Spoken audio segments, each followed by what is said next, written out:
Ms. Freeland, thank you for taking my question. Alban with Polycorner, and I do hope moving forward we can have more opportunities to ask questions.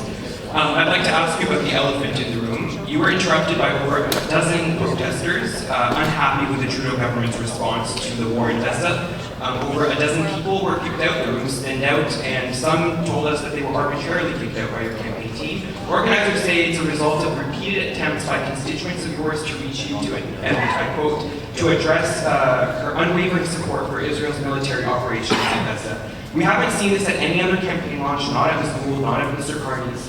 Why do you think you're being singled out by these protesters? And is there anything of substance that you can say to their concerns about the government's response to the war?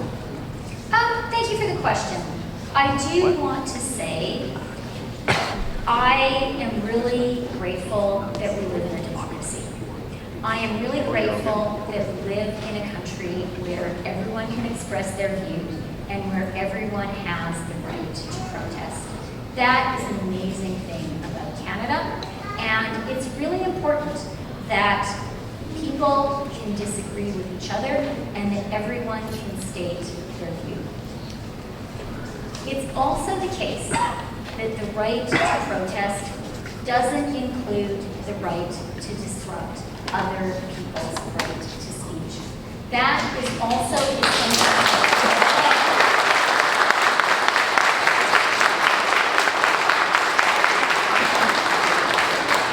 We cannot allow protest doesn't mean drowning out other people's voices.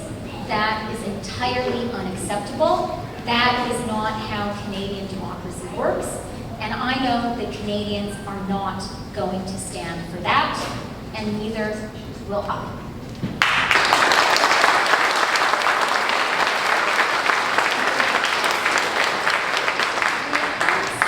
To the Middle East, let me just say, I am cautiously optimistic about the ceasefire in Gaza. I think we all share that sense of cautious optimism.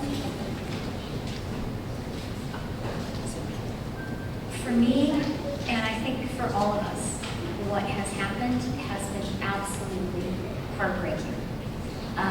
It has been awful to see the images, to hear the stories, to see the carnage. That is absolutely unacceptable. Canada has been calling for a ceasefire.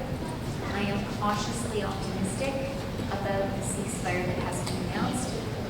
It is so important for people to stop dying, and it is so important to recognize the pain, the heartbreak,